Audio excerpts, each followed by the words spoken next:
네, 국제경제부 퇴근해도 될까요? 시작하겠습니다. 오늘도 남승표 선배 함께하셨습니다. 안녕하십니까? 안녕하십니까? 네, 요즘에 한국도 그렇고 미국도 그렇고 좀 금융시장을 가장 크게 강타하는 이슈가 중앙은행 그리고 통화 긴축입니다. 그렇죠. 한국은행이 1월 달에 좀 기준금리를 인상하면서 두 차례 연속 금리를 지금 인상하고 있는데 사실 시장에서 더욱더 우려할 만한 것은 연준의 최근 움직임이거든요. 그렇죠. 아무래도 이제 연준이 전 세계 금융시장의 어떤 흐름을 주도한다고 봐야 되니까요. 그 연준이 최근에 그 12월 FOMC 의사록부터 시작해서 굉장히 좀 매파적인, 그러니까 통화 긴축에 좀 더 공격적인 메시지를 많이 내놓고 있는데, 월가에서는 지금 한 1년에 이제 3번에서 4번 정도의 기준금리 인상이 좀 컨센서스 같고, 한 5번, 올해 5번 할 수 있을 거다라는 예상도 나오고 있는데, 조금 더 공격적인 전망이 나온 게 있어서 제가 좀 가져와 봤습니다. 그렇습니까? 네. 그 도이체방크인데요. 여기가 네.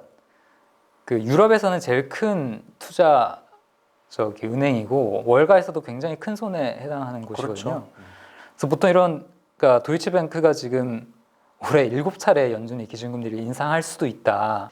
보통 이런 공격적인 전망은 중소형 기관들이 잘 내놓잖아요. 그렇죠. 목소리를 좀 키우기 위해서. 근데 이런 도이치뱅크 같은 곳에서 이 정도의 메시지를 내놨다는 것은 또 그만큼 좀 주목할 필요가 있을 것 같아서. 네네. 궁금합니다. 도이치는 기본적인 가정은 3월부터 시작해서 연내 4차례 인상을 기본 전망으로 두고는 있는데요. 그러면서 그 전제를 달고 있는 게 금융 여건이 현저하게 긴축되지 않는 이상 연준은 올해 3월 말부터 올해 총 7번의 FOMC 회의가 열리는데 회의 열릴 때마다 기준금리를 인상할 수도 있다.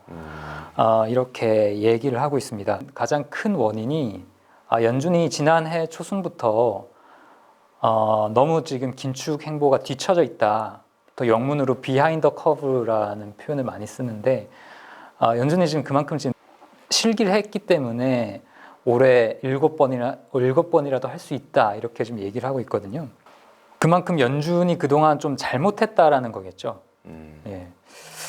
그런 의미에서 최근에 또 하나 눈에 띄었던 게 뉴욕 연은 총재를 지낸 그 윌리엄 더들리라는 사람이 네네네. 제롬 파월이 중대한 실수 4가지를 했다 이런 지적을 했어요. 평균 물가 목표제를 지금 도입했잖아요, 연준이. 그렇죠. 그걸 가장 우선으로 꼽습니다. 평균 물가 목표제라는 게 물가가 기존 목표치인 2%를 도달하더라도 또는 웃돌더라도 몇 달간 완전 고용이 있을 때까지는 우리가 기다릴 수 있다라는 그런 메시지였거든요. 그렇죠. 근데 사실 완전 고용 또는 최대 고용이라는 게 연준의 양대 책무 중에 하나인데 그걸 가늠하기가 되게 애매하다고 합니다. 완전 고용이라는 것을 연준이 자체적인 어떤 모델을 돌려서 자연 실업률을 구해서 그렇게 계산을 하는데 그게 잘 맞았던 적이 거의 없대요. 그만큼 좀 논란이 많은 그런 부분인데 정확하지가 않고. 근데 연준은 지금 그거 하나만 바라보고 물가가 2%를 도달하더라도 우리는 참겠다라는 메시지를 내놨기 때문에 거기서부터 좀 잘못됐다. 지금 이런 얘기를 하고 있습니다. 두 번째 실수로는 노동시장의 강도를 잘못 판단했다. 이렇게 노동시간의 강도라. 얘기를 합니다. 그게 아까 방금 얘기 드린 완전 고용과도 일맥상통한 얘기인데요. 네네. 그러니까 지금 미국 노동시장이 굉장히 긴축되어 있는 상태, 그러니까 공급보다는 수요가 너무 부족한 상태에 빠져 있다라는 게 이 더들리의 설명인데 연준은 그동안 이 노동시장 상황을 좀 안이하게 봤다라는 거죠. 그냥 단순히 노동시장의 사람들이 아직은 좀 참여하지 않고 있다 정도로 봤다는 겁니다. 그러니까 이 더들리 전 뉴욕 연은 총재가 하는 얘기가 노동시장이 굉장히 지금 너무 긴축돼 있어서 지금 연준도 아마 놀랬을 거다. 긴축된 노동시장이 의미하는 것은 곧 임금 상승세의 증가를 얘기하고 그렇죠. 임금 상승세가 지금 연준이 목표라는 2% 물가 수준에서 보일 수 있는 임금 상승세보다 훨씬 더 가팔라져 있다. 이렇게 얘기를 하거든요. 아까 그 첫 번째 말씀드렸던 부분과도 거의 일맥상통한 얘기입니다. 그러니까 인플레이션 자체가 설사 일시적이다 하더라도 지금 임금 상승세만 보면 연준이 통화 긴축을 진작에 빨리 서둘렀어야 한다. 지금 이런 얘기를 하고 있고요. 그리고 세 번째 실수가 뭐 모든 사람들이 다 공감을 하겠지만 인플레이션이 일시적이다라고 판단을 한 부분을 지금 언급하고 있습니다. 인플레이션 압력이 연준의 예상보다는 훨씬 지금 길어지고 있고 물가 상승 폭도 상당히 크다. 연준의 예상보다는 그렇게 얘기를 하고 있고 마지막 네 번째가 연준이 테이퍼 텐트럼 긴축 발작을 너무 우려했다. 너무 우려한 나머지 채권 시장과의 의사소통에 너무 소극적이었다. 이런 얘기를 하고 있습니다. 채권 시장에 조금씩 시그널을 주면서 통화 긴축을 대비를 할 수 있게끔 만들었어야 되는데 그걸 너무 겁낸 나머지 지금 시장이 지금 뒤늦게 놀라고 있다. 한동안은 연준 자체를 믿지를 않다가 인플레이션은 일시적이다라고 말하는 연준을 시장은 거의 믿지를 않다가 이제 연준이 갑자기 돌아서니까 시장은 또 그만큼 좀 놀라고 있다. 근데 이제 뭐 물론 그럴 수는 있을 것 같아요. 예를 들어서 이제 도이치방크에서 이제 그 전망한 것처럼 정말로 7번의 회의에서 7번 다 금리를 올려버리면 그땐 진짜 상당히 놀랄 것 같긴 해요. 네, 사실 실제로 좀 리스키한 거는 7번 인상을 하냐 안 하냐의 문제가 아니라 시장이 항상 FOMC마다 긴장을 하고 경계를 할 거다라는 그 자체가 좀 문제거든요. 그러니까 FOMC 열릴 때마다 시장이 좀 출렁거릴 거란 말이죠. 우리가 시장은 앞서가려고 하기 때문에 매 FOMC마다 시장의 경고음이 켜지고 출렁이고 이런 것은 상당히 금융시장 변동성 측면에서 좋은 건 아니거든요. 근데 어쨌든 도이치방크의 그 워스트 케이스 시나리오, 이제 최악의 상황을 가정한 시나리오에 따르더라도 이것이 이제 횟수가 늘어난다는 것은 연준이 정한 최종 목표가 지금 2.5%인가요? 그 터미널 금리를 향해서 가는 속도를 좀 앞당긴다는 것이지 이것을 상향한다든지 뭐 그런 의미는 아닌 것이죠. 7차례의 인상이라면 그런 최종 금리 목표치도 상향 조정돼야 된다고 볼 수 있을 것 같습니다. 그럴 경우에는 정말로 좀 시장에 충격이 클 것 같은데. 네. 근데 한 가지 이제 그 앞서 더들리 전 총재가 비판했던 네. 그 평균 물가 목표제 네. 여기를 이제 도입하는데 이제 앞장섰던 분이 그 누굽니까 퇴임하는 양반 이제 리처드 클라리다 부의장인가요? 네. 이 양반이 퇴임을 하는데 이 양반이 또 그 부분에 있어서 좀 반대 의견을 많이 냈죠. 이거 자기들이 잘못한 건 아니다. 인플레이션은 일시적이다. 지나면 다 판명 날 거다. 지금 상대적인 가격 조정폭이 크고 일시적인 병목 현상 때문에 이런 것이기 때문에 최근까지도 그런 메시지가 나왔나요? 사실 이 양반이 이제 14일 날 퇴임을 하는데 네. 1월 14일 날 퇴임하는데 네. 1월 13일 날 연준에서 이제 논문이 나왔는데 거기에서 이제 그런 주장을 했다고 하고요. 그다음에 그런 게 고민일 것 같은데요. 이것을 이제 계속해서 점진적으로 인상시켜가면서 계속해서 인상할 거라는 시그널을 주면서 가는 게 맞을지 아니면 정말 빅피겨로 한번 충격을 주고 그다음에 좀 추스러 가는 게 나을지 또 이제 그 빅피겨 가능성을 좀 시장에서도 좀 궁금해 하나 봐요. 근데 이제 크리스토퍼 월러라고 연준 이사가 있는데 네. 이 양반이 이제 그 1월 13일 날 한 이제 외신하고 인터뷰를 하면서 그런 질문을 좀 받았던 것 같아요. 근데 이 사람이 그건 아니다. 연준의 목표 이제 임무 중에 하나는 시장을 놀래키지 않는 것도 있다. 네. 따라서 그런 비피겨를 올릴 가능성은 없다. 뭐 그런 식으로 좀 얘기를 하더라고요. 전반적으로 이제 우리가 확인을 해야 될 것은 연준이 발빠르게 움직이고 있다. 사실 저희도 몇 달 전에 방송을 통해서 연준에 대해서 얘기할 때 이 정도로는 얘기를 하지 못했었거든요. 그동안에 연준의 어떤 스탠스나 메시지를 기반으로 전망했을 때는 분명히 지금 상황이 바뀐 건 분명하니까 그렇죠. 이렇게 지금 빨리 긴축할 것이라고는 예상치 못했는데 만약에 연준이 그렇게 나간다면 어떤 금융자산 포트폴리오 자체도 좀 근본적으로 좀 바꿔야 되지 않을까 이런 생각도 듭니다. 뭐 금리 상승의 대표적인 뭐 피해주라고 볼 수 있는 뭐 기술주나 성장주 이런 것들을 좀 줄이고 뭐 또 금융주나 이런 쪽을 좀 늘린다든지 그런 식의 포지션 변화도 좀 고민을 해봐야 될 시점 같고요. 그런데 이제 제가 이제 한번 좀 권 차장의 이야기를 받아서 좀 가져가 본다면 그러면 이 방송을 보시는 분들께서 이런 생각을 하실 수가 있어요. 그래? 올해는 그럼 긴축인가? 오케이. 그러면 긴축에 맞춰서 포트폴리오를 조정해야겠군. 이라고 생각하실 수가 있는데 그게 굉장히 위험한 행동이다. 이런 말씀을 좀 드리고 싶거든요. 왜냐하면 불과 2달 전만 하더라도 연준은 인플레이션에 대해서 이런 태도를 취하지 않았습니다. 네. 그렇죠? 우리가 항상 들어왔던 이야기가 뭐죠? 일시적이다. 영어로 하면 뭐 트랜지터리다. 이렇게 얘기를 했단 말이죠. 네. 근데 지금 와서 그런 얘기를 아무도 안 해요. 하는 사람 딱 한 사람 있었습니다. 퇴임하시는 플로리다 부의장. 이 양반만이 지금 그 일시적이야 이러고 나갔는데 지금 연준 페드 가버너들, 연준 이사들 사이에서 트랜지토리라는 단어가 금기어가 됐대요. 그만큼 지금 이제 그 연준이 빠르게 태세 전환을 했다는 거거든요. 네. 근데 여러분들이 여기서 지금 잊으시면 안 되는 것이 코로나19 상황이 끝나지 않았습니다. 앞서 더들리 총재가 연준의 어떤 실수 혹은 실패로 지적했던 것 중에 하나가 고용시장에 대한 것인데요. 네. 사실 지금 이제 비농업 고용 증가 같은 부분은 사실 좀 진폭이 있습니다. 강하게 나갔다가 또 확 떨어졌다가 뭐 이런 것도 있는데 실업률 같은 경우는 계속해서 좀 개선되고 있어요. 12월 고용에서 아마 3% 후반대, 3.9%가 나왔는가 그렇죠. 네. 그러면 거의 그 정도면은 거의 이제 연준 계산으로는 완전 고용이라고 볼 겁니다.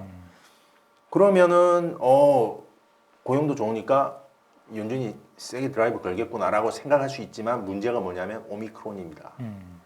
지금 12월 고용 보고서에서는 오미크론 상황이 완전히 반영되지 않았을 수도 있습니다. 그리고 12월 비농업 고용 지표 자체에서 사실 이제 숫자는 그렇게 크게 안 늘었거든요. 네. 이게 지금 오미크론 때문일 수 있거든요. 그러면 오미크론의 어떤 강한 전염성 같은 걸 생각했을 때 1월, 2월 고용 보고서는 굉장히 또 안 좋게 나올 수가 있어요. 그러면은 지금 인플레이션만 봤을 때에는 연준의 어떤 굉장히 그 긴축 행보가 빨라질 것으로 보이고 이제 도이치뱅크 같은 곳에서는 매번 회의 7차례 회의에서 모두 금리를 올릴 수 있다라고 이제 얘기를 하지만 네. 과연 1, 2월 지표가 고용이 안 좋게 나왔을 때도 연준이 그렇게 할 것인가? 그거는 알 수 없는 것이죠. 특히 그 크리스토퍼 월러 이사 같은 사람은 또 그런 얘기를 했어요. 만약에 하반기까지 네. 인플레이션이 이제 고공행진을 하게 되면 연준의 어떤 기본 시나리오, 베이스 케이스 시나리오는 3번 인상이지만 네. 4번도 할 수 있고 5번도 할 수 있다. 그런데 만약에 고용 지표가 안 좋게 나온다면 네. 거기서 멈출 수도 있다고 그랬거든요. 또 인플레이션이 하락하고 고용이 또 부진한 것으로 나오면 3번 다 인상을 안 할 수도 있다고 그랬어요. 자, 여기서 여러분들이 보셔야 되는 게 뭐냐면 연준의 방향을 속단을 해놓고 가시는 게 아니라 연준이 무엇을 보고 있고 어떤 상황에서 판단을 내리는지를 좀 보셔야 된다는 거죠. 그래서 지금 연준의 입장이 작년하고 올해가 상당히 다릅니다. 파월 의장이 작년과 올해 이 입장이 확 달라졌거든요. 네. 이 부분에 대해서 이제 시장에서는 크게 이제 4가지 정도의 이유를 좀 들고 있어요. 첫 번째 뭐냐면 연임 문제가 해결이 됐다. 네. 그래서 연임 전까지는 어떤 자신의 어떤 매파 본색을 좀 숨기고 이제 지명권자가 이제 바이든 대통령이니까 네. 또 어느 나라 대통령이든 사실 긴축 들어가는 걸 좋아하진 않아요. 좋아하지 않죠. 네. 그렇죠. 근데 약간 좀 상황이 좀 다르긴 합니다. 왜냐하면 그 사실 이제 연준이 평균 물가 목표제를 내놓고 그다음에 어떤 고용을 중시하는 스탠스를 취할 때만 하더라도 바이든 행정부에서는 굉장히 흡족했죠. 근데 지금 어떻습니까? 사실 작년에 어떤 버지니아주 보궐선거라든지 이런 부분에서 유권자들이 굉장히 그 민주당 정부하고 바이든 대통령에게 화가 났습니다. 왜? 인플레이션 때문에. 그래서 지금 바이든 대통령도 연준이 이 인플레이션을 좀 해결해 줬으면 하고 바라고 있고 또 이런 상황에서 굳이 이제 파월 의장도 만약에 매파 본색을 숨기고 있었다면 이제 더 이상 그걸 숨기고 있을 이유가 없어진 거죠. 이런 게 하나가 있고요. 두 번째는 뭐냐면 이제 결국은 이제 인플레이션이죠. 지금 인플레이션 지표가 계속해서 지금 일시적으로 갈 걸로 보였는데 이제 인플레이션 지표가 이제 높게 나오니까 지금 미국의 작년 12월 지표가 전년 대비로 7.0% 아마 코어 이제 변동성 품목을 제외한 것도 아마 5%인가 이렇게 나오면서 뭐 91년 이후로 막 가장 높은 네. 인플레이션이 나왔을 겁니다. 그러니까 이제 연준 입장 뭐 사실 중앙은행의 제1의 사명은 물가 관리 아니겠어요? 그러니까 물가를 잡는 것이니까 이 부분에 있어서 이제 당연히 고삐를 잴 수밖에 없고 그 다음에 어떤 고용 사실 뭐 아까 고용 말씀하셨습니다만은 실업률도 계속 내려가고 있고 고용도 굉장히 타이트하고 네. 이러다 보니까 이제 뭐 실업률 3.9% 정도면 이거 거의 팬데믹 이전 수준하고 실업률은 거의 근접해 가고 있거든요. 네. 아마 팬데믹 있기 전에 그 트럼프 대통령 시절에 3% 초반인가 실업률이 그랬을 거예요. 그때만 하더라도 야 이거는 좀 실업률 너무 낮은 거 아니야? 뭐 이런 얘기도 나오고 했는데 지금 그 수준 가까이 가고 있으니까 그래서 이제 파월 의장이 이렇게 이제 마음을 바꿨다는 건데 여기에서 이제 뉴욕 타임스가 뭐라고 지적을 하고 있냐면 이 파월 의장이 사실 이런 정책 스탠스를 바꿨던 게 한두 번이 아니다. 2018년도인가 그때에 아마 파월 의장이 금리를 이제 올리면서 긴축 모드로 갔고 그래서 뭐 트럼프 대통령이 당시 대통령이죠. 이분이 이제 파월 의장을 지명했는데 네. 아주 원색적으로 비난을 했어요. 뭐 파월이 경제를 망치고 있다 뭐 이런 식으로 아마 비난을 하면서 금리 내리라고 막 압박을 했을 겁니다. 네. 그때의 파월 의장이 사실 그 전혀 흔들림 없이 긴축 기조를 유지하다가 갑작스럽게 2018년 말인가 그 금리를 확 내렸을 거예요. 네. 2019년하고 네. 그때 이제 파월 피벗이 있었는데 이후로 이제 굉장히 초완화적인 태세를 유지했죠. 물론 그 사이에 이제 코로나19라는 또 엄청난 이벤트도 있었지만, 근데 이제 뉴욕 타임즈는 이런 거를 이제 어떻게 바라보냐면 결국은 파월 의장의 이런 그 변심이라는 게 지표 우선적이라는 거예요. 그래서 파월이 변심을 했냐 안 했냐가 중요한 게 아니라 파월이 바라보는 경제 상황이 어떠냐 이걸 봐야 된다는 거죠. 그러면서 이제 그 뉴욕 타임즈는 파월 의장에 대해서 이 양반은 존 메이나드 케인즈라는 영국의 유명한 경제학자의 어떤 현신과도 같은 사람이다. 하면서 존 메이나드 케인즈가 뭐라고 얘기를 했냐면 그 사실이 바뀌면 내 생각도 바뀐다. 당신은 어떠냐? 이런 얘기를 이제 했다고 합니다. 이른바 그 경제정책 당국자들이 어떤 식으로 정책을 하느냐 하는 부분을 이제 상징적으로 보여주는 건데요. 결국은 뭐 이게 뭐 자기의 어떤 고집으로 경제를 하는 것도 아니고 네. 시장 상황을 보면서 중앙은행이라는 곳들이 그에 맞춰서 대응을 해 나가는 거지 않습니까? 그래서 이제 파월은 결국은 변화된 지표에 따라서 거기에 맞는 대응을 해 나가는 것이고 네. 그다음에 그런 것들이 어느 정도 성과가 나온다 싶은 시점에서는 이제 다시 또 새로운 상황에 맞게끔 정책 전환을 해 나가는 거죠. 그럼 여전히 중요한 것은 뭘까? 물론 고용과 인플레이션이겠죠. 그래서 이 두 지표를 보면서 그 연준의 스탠스를 같이 이제 가늠해 나가는 게 맞지. 지금 뭐 전체적으로 긴축 분위기로 간다. 그건 맞습니다. 네. 하지만 이것이 반드시 정속주행 이렇게 일관된 속도로 쭉 간다고 보면 안 될 것 같아요. 그래서 최근에 보니까 지금 그 텐다이 카피즈라고 이제 미국의 상업은행이 이제 US 뱅크의 이제 수석 이코노미스트가 있는데 네. 이 양반이 뭐라고 그랬냐면 지금 작년만 하더라도 연준 인사들이 뭐라고 얘기했는지 그리고 지금 연준 인사들이 뭐라고 얘기하는지 이걸 가지고 봐라. 이 사람들에게서 어떤 일관성을 요구하는 거는 그것도 좀 웃긴다. 시장 상황이 바뀌면 이 사람들 생각도 바뀐다. 그러면은 올해 계속해서 긴축 모드로 가느냐? 자기는 그렇게 안 본다는 거예요. 왜? 1, 2월의 고용 리포트가 나쁘게 나왔을 때 과연 3월 FOMC에서 기준금리를 올릴 수 있겠느냐? 따라서 이것을 속단하기보다는 그 고용과 어떤 인플레이션 상황을 보면서 그때그때 맞게 대응을 해 나가는 게 맞다. 그런 거죠. 그 1, 2월 고용이 지금 그 결국에 오미크론의 경기적 충격이 어느 정도가 되느냐 거기에 그렇죠. 달려 있을 것 같은데 그 제가 채권 시장 또 좀 자세히 들여다보면 작년에 그러니까 하반기에 연준이 긴축 메시지를 냈을 때 장기 채권 금리가 오히려 떨어졌습니다. 그때 장기 채권 금리가 떨어졌던 이유는 연준이 어설프게 긴축을 했다가 경기가 망가질 수 있다. 그러니까 정책 실수 리스크를 반영했었기 때문이거든요. 근데 올해는 그 양상이 좀 다릅니다. 올해 긴축 메시지를 받아들였을 때 채권 시장은 지금 장기 금리를 끌어올리고 있거든요. 연준이 실질적으로 이제 최종 기준금리 목표치도 올리고 인플레 대응을 꾸준히 해나가구나라는 거에 대해서 좀 믿음을 보내고 있다. 뒤늦게라마 지금 그렇게들 볼 수가 있거든요.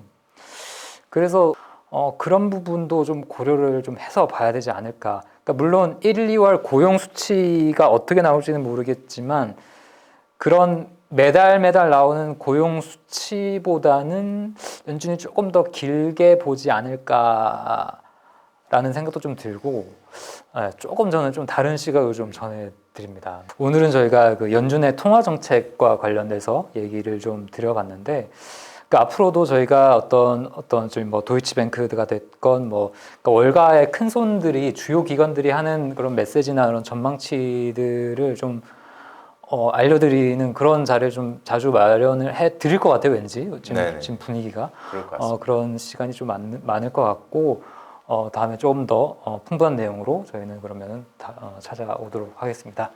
네, 저희는 이만 퇴근하겠습니다.